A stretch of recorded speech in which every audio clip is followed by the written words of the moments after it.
My friend Nate was one of those people who was utterly obsessed with horror.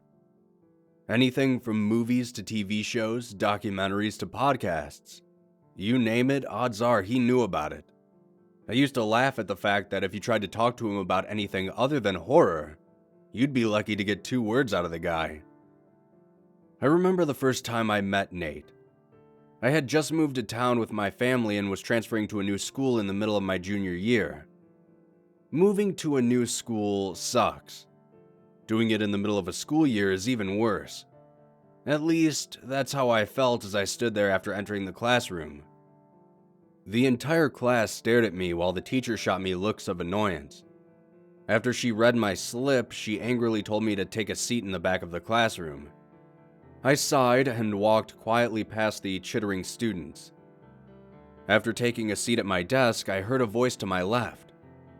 "Don't worry, it's not you. She just happened to have a stick surgically implanted in her ass." I found myself chuckling before I even turned.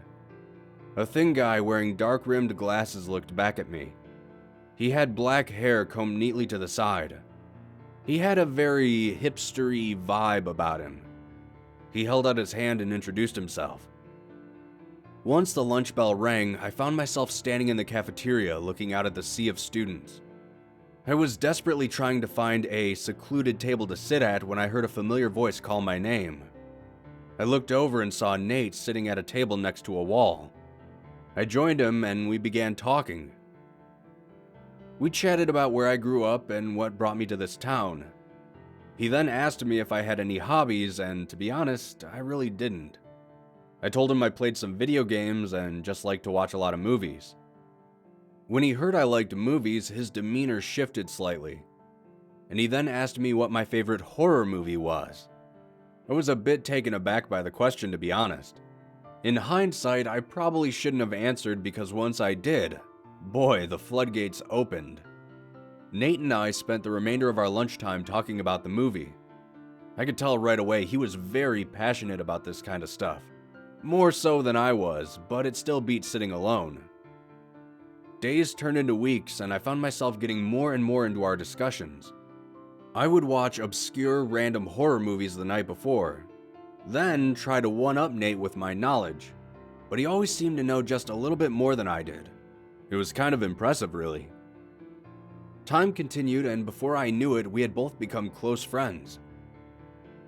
Then, about a month ago, Nate brought up a new topic for us to talk about: haunted locations. Now, him and I had spoken about this topic before, usually regarding a movie like Amityville or The Shining.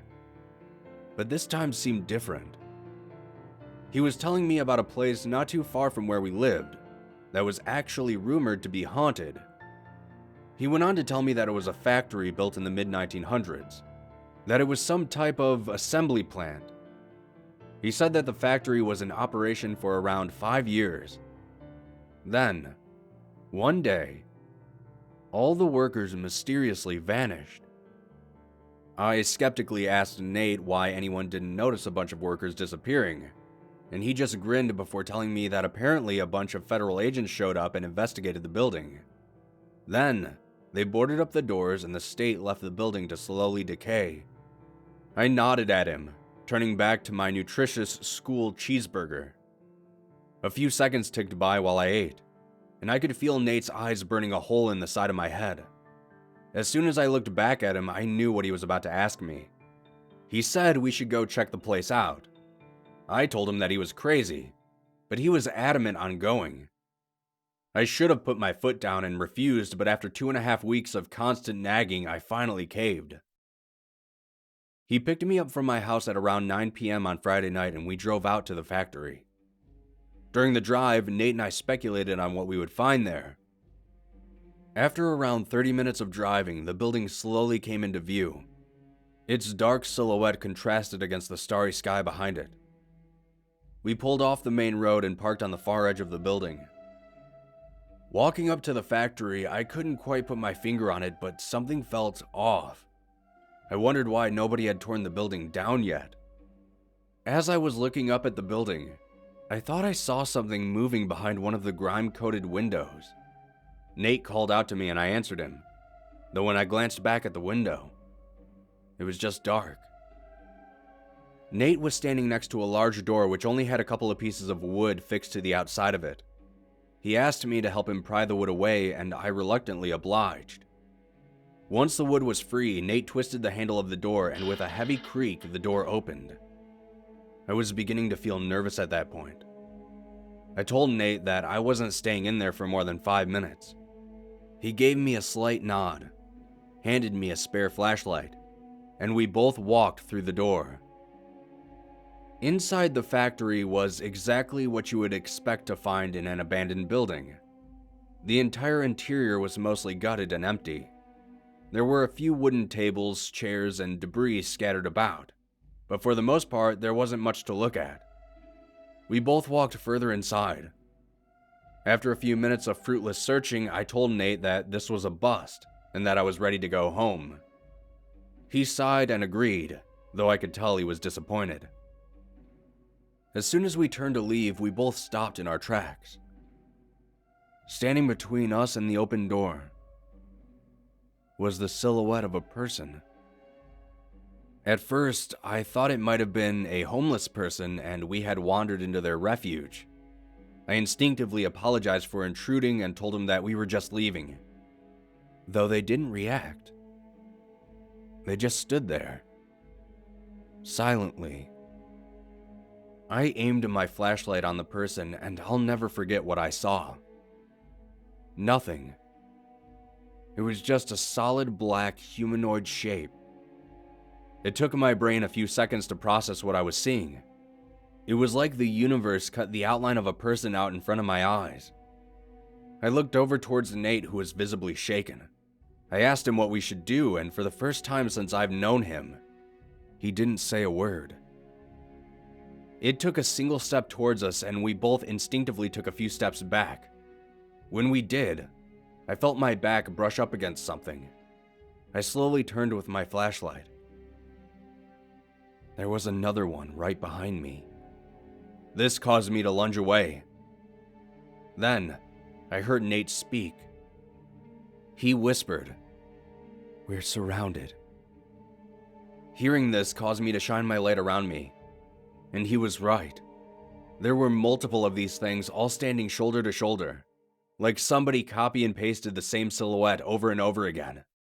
They began to slowly encircle us. Their arms began to rise as if they were reaching out for us. I asked Nate once again what we should do, but his silence spoke volumes. I thought we were going to die in that factory, that these things were going to rip us apart. Then, just before they reached us, Nate grabbed my arm and told me to follow him. There was the slightest gap in between two of them, and we ran for it. They grabbed at us as we squirmed our way through. Once we were both on the other side of them, we sprinted for the open door. I honestly thought that the door would slam shut in our faces as we approached, but thank God it didn't. We exited the factory into the cool night air, but that didn't stop us. We continued running until we reached Nate's car and drove out of there. Nate dropped me off at my house not long after. Someone who I've known to be an extremely talkative person could only offer up 2 words at that moment. "I'm sorry," he said. A week had passed since that night. Nate and I slowly got back into our normal routine. We hadn't spoken a word about what we saw at the factory the entire week. I was beginning to think that we had both hallucinated the entire night, that our minds made the whole thing up. That was until last night. Nate gave me a call and told me to turn on the news. Curious, I turned on my TV and began watching. There was a reporter standing outside the factory. She said that a fire had been started inside the building, and that most of the structure had crumbled in the inferno. When they asked the local police what caused the fire, they said that they suspected this was arson, caused by a large group of individuals. They said when they arrived, they found numerous fresh footprints in the mud outside the door leading off in various directions, and they are still investigating the matter.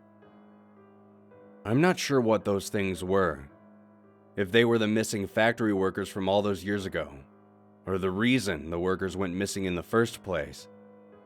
But one thing is certain. Whatever those things are, they are no longer confined to that factory.